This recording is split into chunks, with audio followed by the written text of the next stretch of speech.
So, frameworks are great, but shouldn't you roll your own just once? So before Alan Smith takes me out with a blow dart, or I get rugby tackled by the DQMH consortium, I'm going to start with a spoiler alert. No. But. So, introduce myself, Chris Roebuck, certified LabVIEW architect, test and architect, built some tools that go on the tools network, and I like to think that in 2015, when I took my kids to NI Week, what a great dad I am, Disneyland, no, NI Week. I like to think that I kind of gave them a flavor of possible career choices, right? My son came out, he saw some guy talking about frisbee throwing machines across the stage being captured by compact Rio-based, compact Rio-controlled nets, and he was like, I want to do that for a living. I'm not sure that's a job, but okay. But I like to think that I set them on a path with that. So, in terms of myself, I recently started a new chapter in my own engineering journey.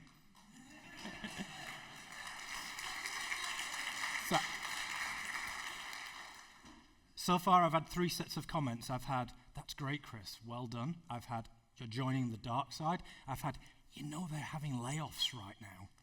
Okay. So that was 10 days ago. So a little bit like Weeby yesterday, when I do presentations, I kind of go through a process of I come up with an idea and then I do nothing about it for 4 months. And then I panic and I think, okay, I've got to start doing something, and I start preparing. And in the process of preparing for this presentation, I actually did a lot of learning, and the direction of the presentation changed significantly. I don't know if any of you have seen my post on Discord about this, but the direction changed significantly because I realized that I was wrong. Okay, I had this idea, I had this thought, and in exploring what I was going to be talking about today, I realized I was just fundamentally wrong. So I kind of had to go back to the drawing board. That's okay, we all make mistakes. The important thing is that we learn from them and we take something away from that process. So this presentation is going to be more about a journey, my kind of journey of discovery as I was preparing for this and questioning some of my motives, some of the information that I started with. So bear with me, it is a little bit of a meandering tour around that journey of discovery. So, motivation, what led me to kind of, let's be honest, a fairly controversial topic, a pretty potentially inflammatory title. So what led me to that?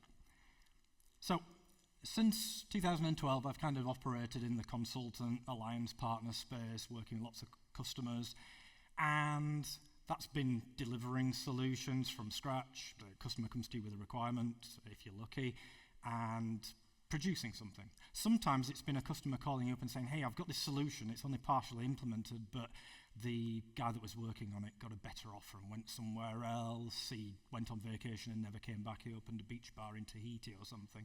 Or that it was fully implemented, but it was never accepted because it didn't work as expected. So those are the kind of projects that I've found myself operating within over these sort of last 12 years. And the good thing is that since 2012, I've seen framework usage, so standardized patterns being used out there in the wild has just gone it's skyrocketed, right? So this is a good thing, right? We are no longer seeing, what we refer to as the VI, okay? One VI in a LabVIEW project. So we're not seeing that anymore. So this is a good thing, okay? But I have been seeing increasing amounts of abuse of frameworks.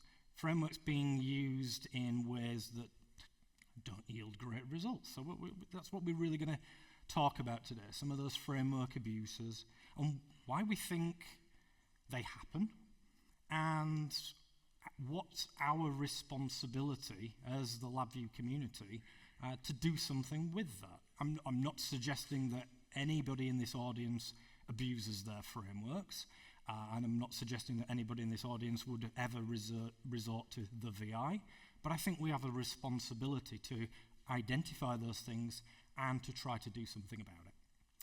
So, the things that I started to see using common frameworks were things like they no longer stop when they should, or they don't start when they should, or that they don't start at all. Issues with build. I've got people, I get a phone call from somebody who says, yeah, I've got this great X framework-based system. It runs a source code, but when I build my executable, only 3 of my 5 modules start up, or none of them start up. So issues with build, issues with deployment I started to see. And they don't respond to stuff. Messages that I sent from this module, or the first message that I sent from this module to another module, was never received. It didn't respond to some stimulus. I click a button on my UI and I have to press it twice for it to be received. So I started to see these things. And I was kind of questioning, well, this is why we have frameworks.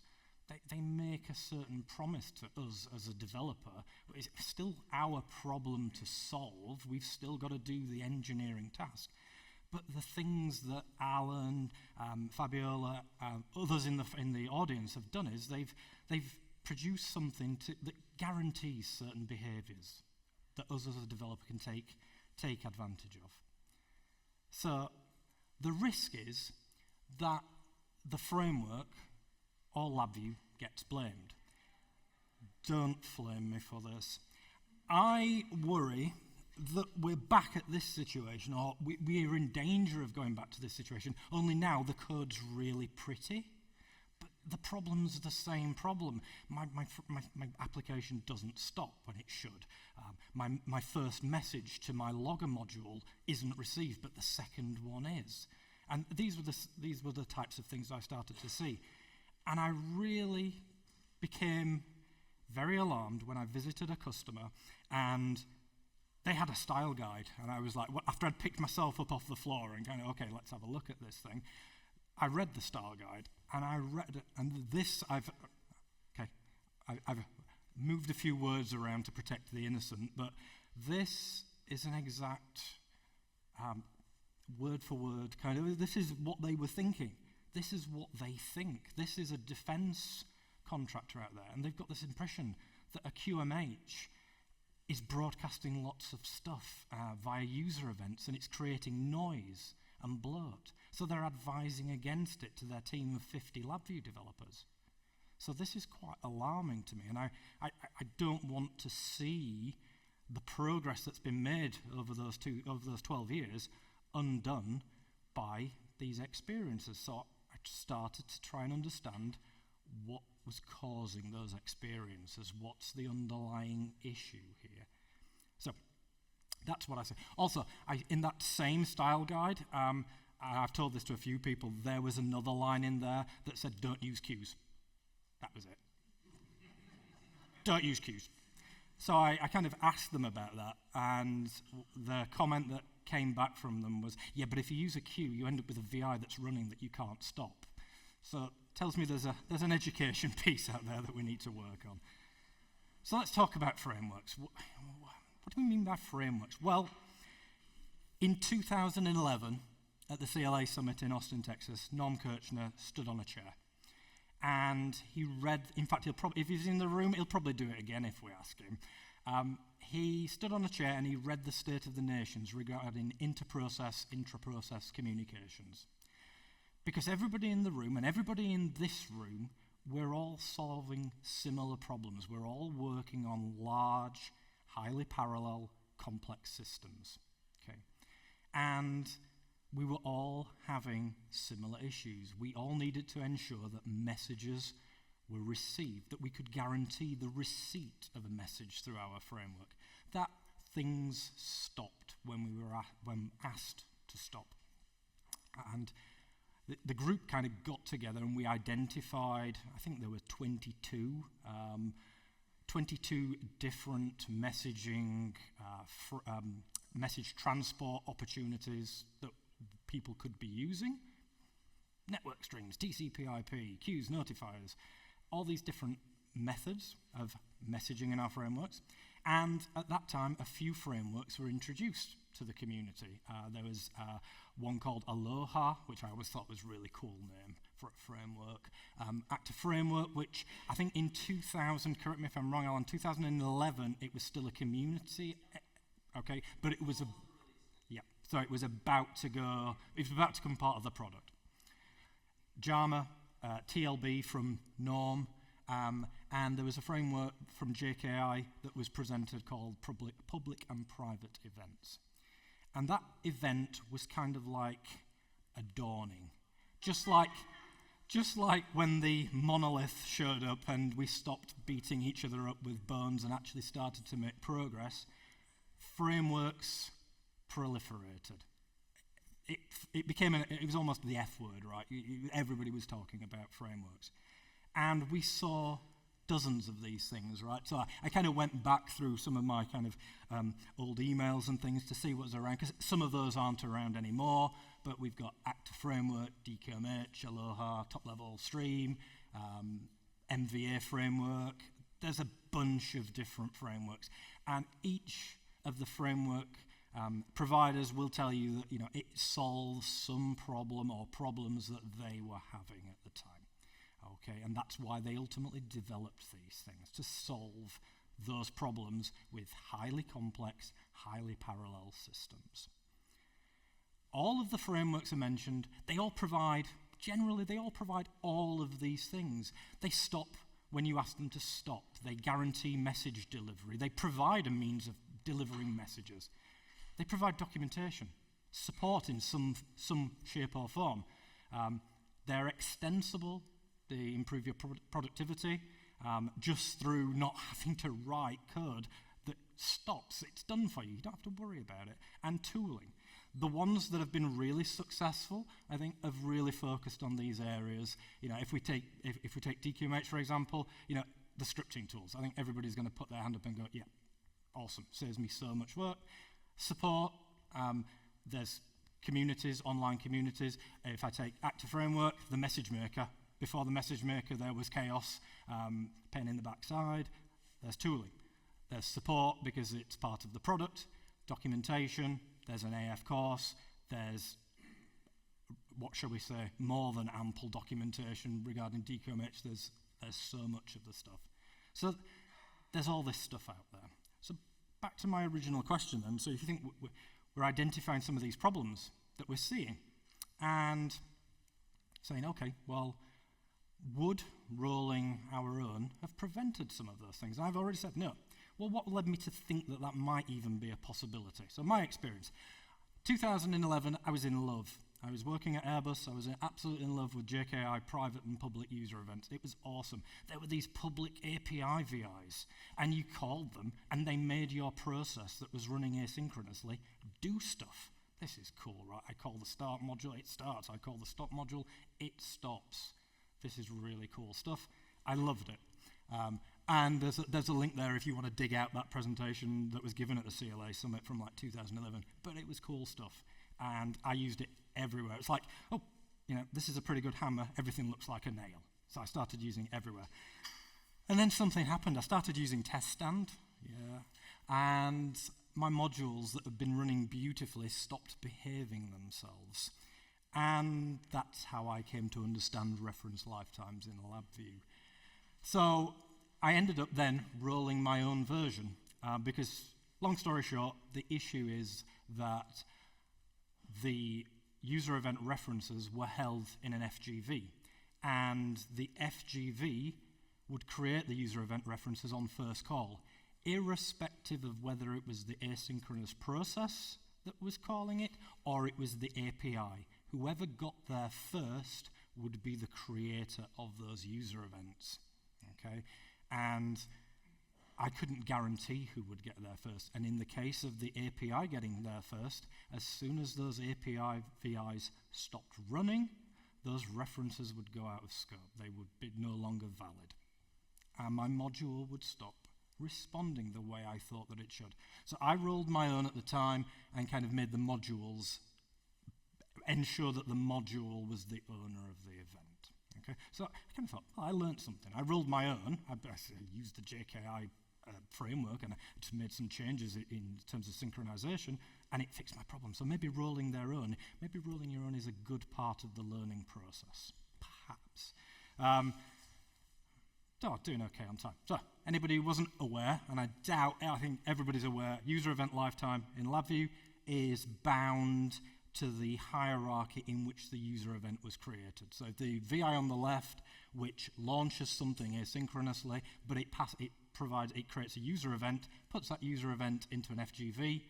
If the VI on the left stops running, even though that user event is held within an FGV, the VI on the right, when it receives it, has a non-valid user event and won't behave itself. And I found out in the most horrible way with my test stand solution. So I did something about it. So that was the thought process of rolling your own.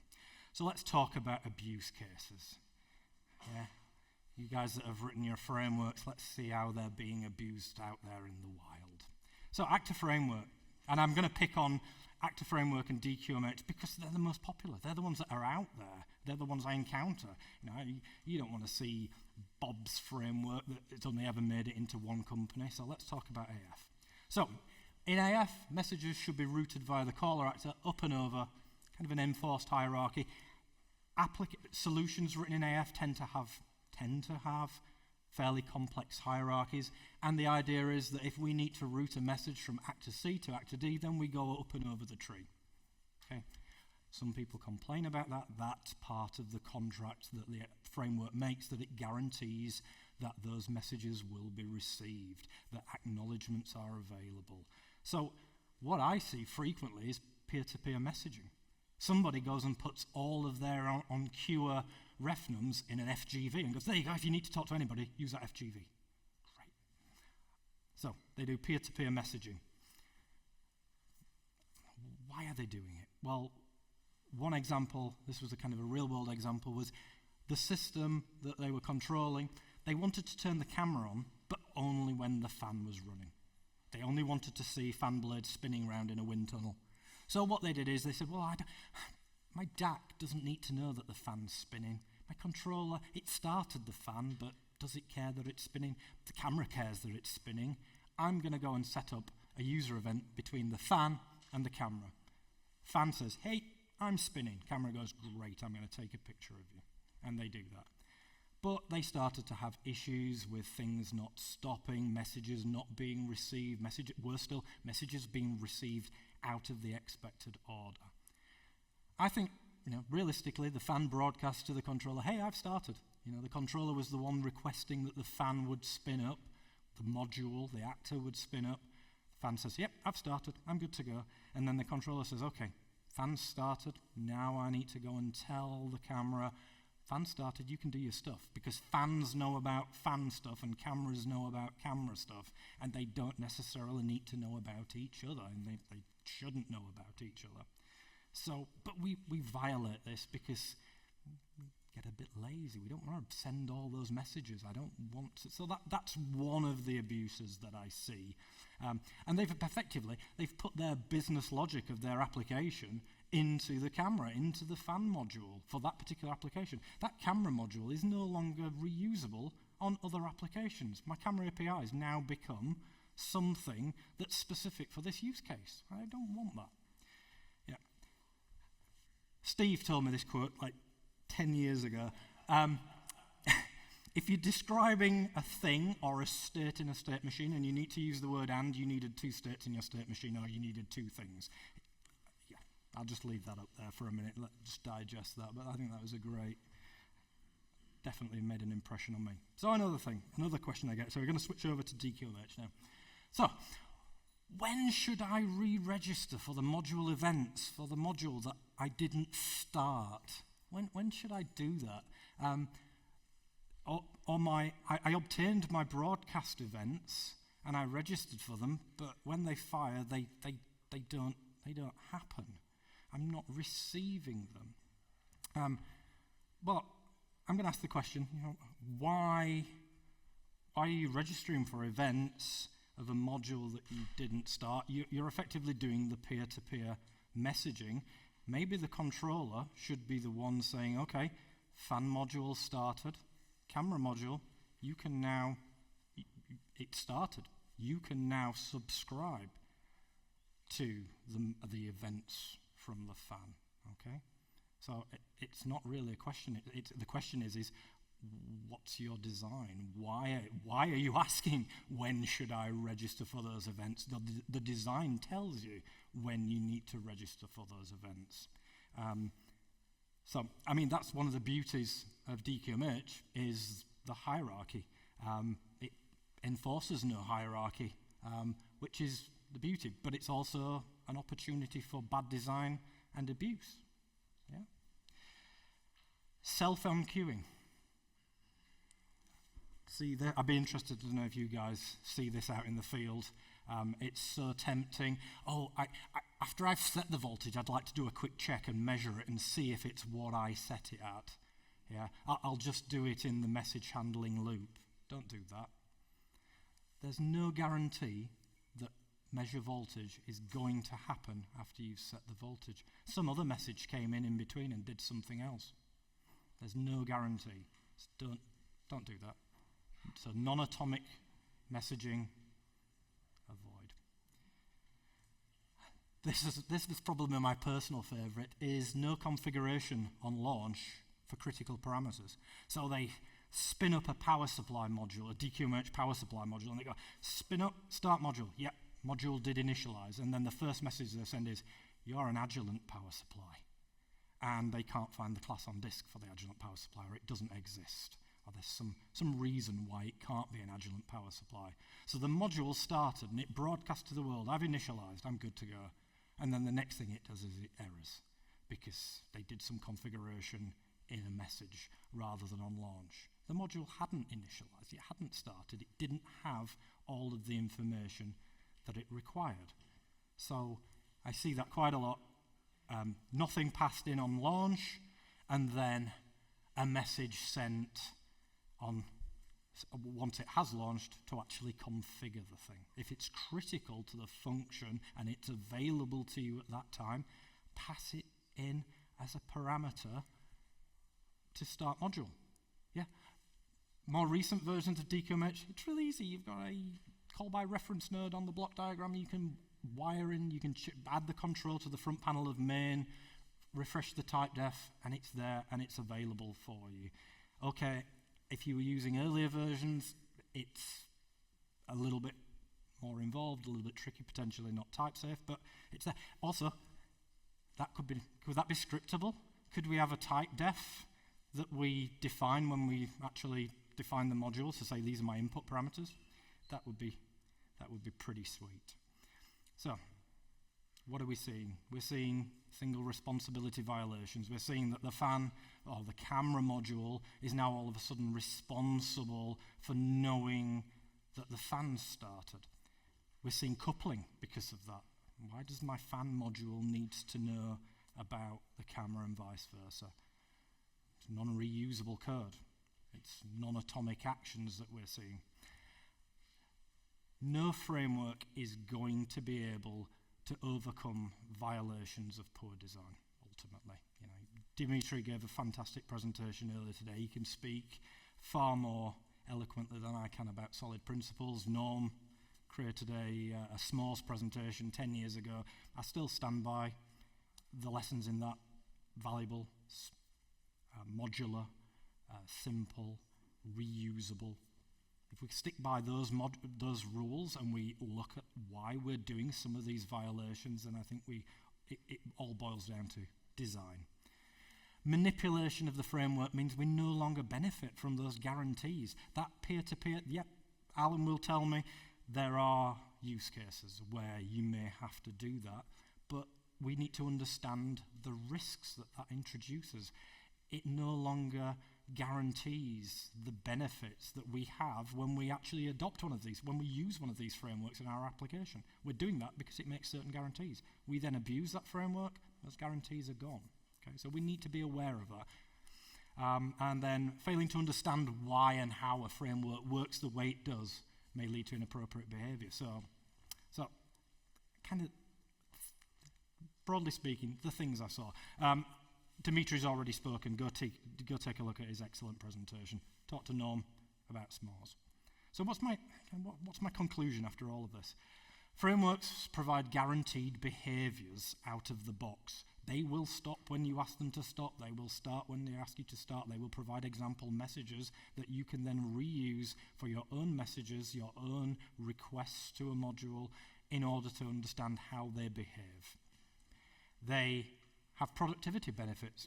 Scripting, message maker, DQMH scripting, way faster than you're ever going to be able to code that yourself manually. So huge productivity benefits.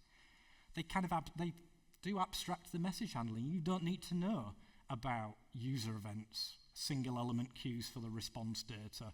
You don't need to be an expert in those things. They provide that for you out of the box. They can't overcome poor design, and they can't overcome misuse.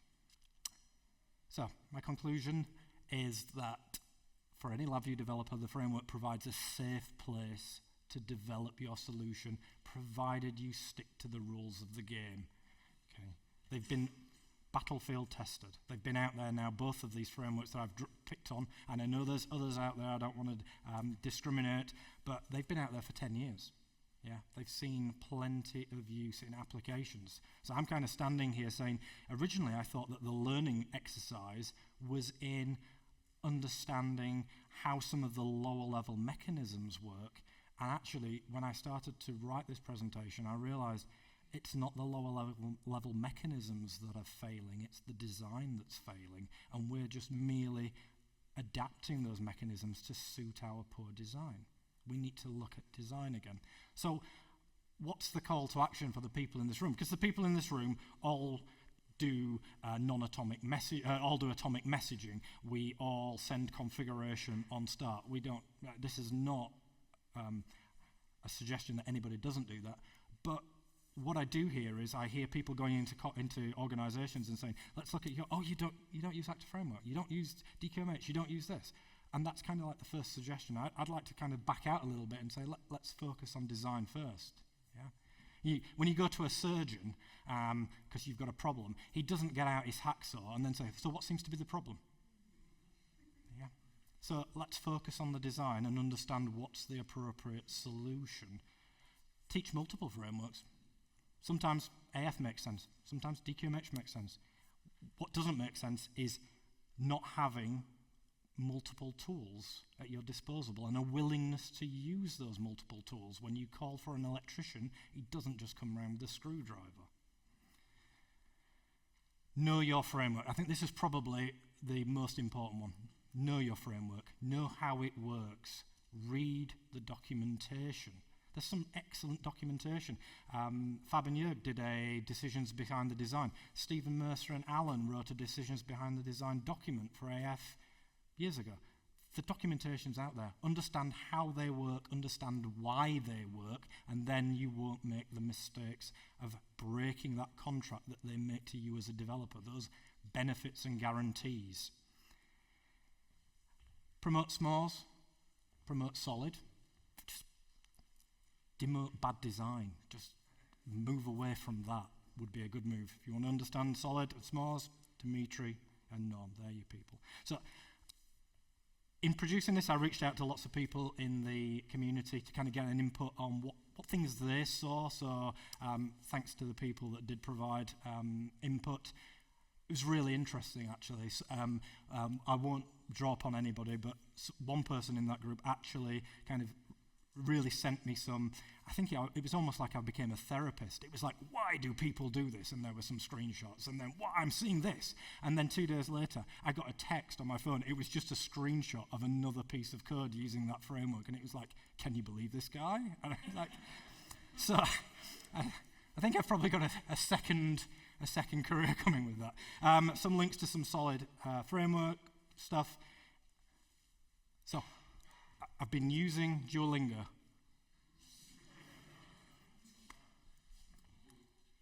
Thoughts, questions, observations, any stories that you'd like to share yourself?